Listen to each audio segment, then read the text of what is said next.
আমি ইলিশ মাছ ভাজার জন্য লবণ হলুদ দিয়ে মাখিয়ে ফ্রাই প্যানটা চুলায় দিয়ে নিয়ে নিয়েছি। এখন আমি মাছগুলো ভেজে নেব। মাছগুলো দিয়ে দিলাম, দিয়ে এখন ভেজে নেব।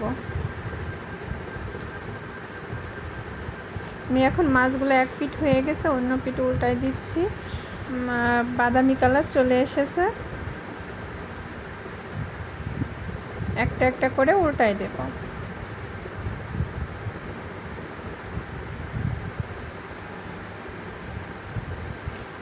সব মাছগুলো উল্টাই নিচ্ছে।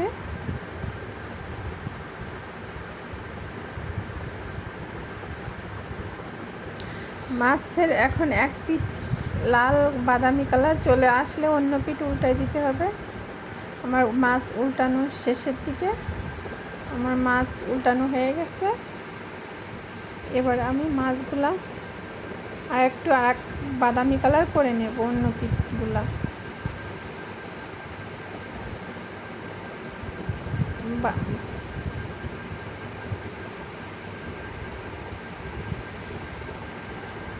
আমার বাদামি কালার হয়ে গেছে সব মাছগুলো। এবার আমি উঠাই নেব একটা একটা করে। দেখেন কালারটা কত সুন্দর কালার এসেছে। আর ইলিশ মাছ যদি সরিষার তেল দিয়ে ভেজে নেওয়া হয় তাহলে অন্যরকম একটা ফ্লেভার, সেন্ট দুটোই আসে, খেতে অনেক টেস্ট লাগে। এবার সব মাছ একটা একটা করে উঠাই নিচ্ছি।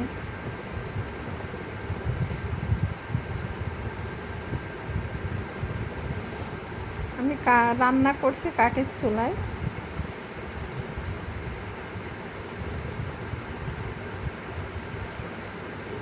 সব মাছগুলো এই যে আমার উঠানো হয়ে যাচ্ছে। দেখুন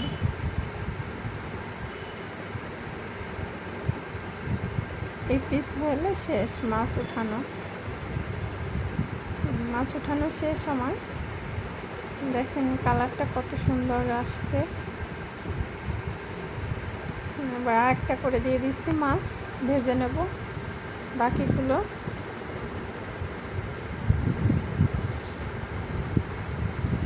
সবগুলো দিয়ে দিলাম। সবগুলো দিয়ে এবার ভেজে নেব বাকিগুলোও।